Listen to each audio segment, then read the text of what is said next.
নমস্কার সবাইকে আন্তরিক অভিনন্দন ও শুভেচ্ছা। বঙ্গোপসাগরে ফের ঘূর্ণিঝড়ের ভ্রুকুটি।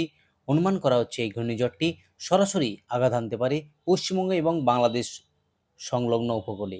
বঙ্গোপসাগরে একটি সম্ভাব্য ঘূর্ণিঝড় সৃষ্টির আশঙ্কা দেখা গিয়েছে, যার নাম হতে পারে শক্তি।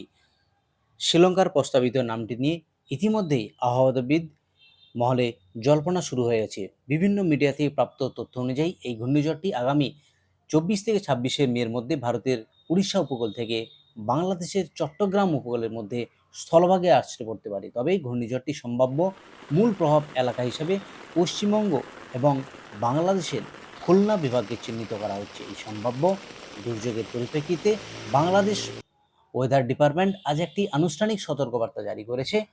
তার পূর্বাভাস অনুযায়ী আজ রাত 9টা থেকে আগামীকাল 9টা পর্যন্ত দেশের আভ্যন্তরীণ বন্দরগুলিতে বৃষ্টি ও বজ্রসহ দমকা এবং ঝোড়ো হাওয়া বয়ে যেতে পারে।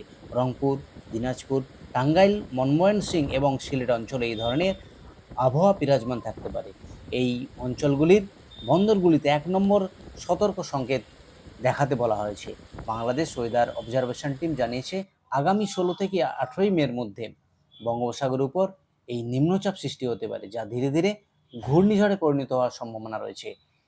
যদি এটি বাংলাদেশের দিকে অগ্রসর হয়, তবে উপকূলবর্তী অঞ্চলগুলিতে শক্তিশালী বাতাস, ভারী বৃষ্টিপাত এবং জলোচ্ছ্বাসের মতো প্রাকৃতিক দুর্যোগ দেখা দিতে পারে।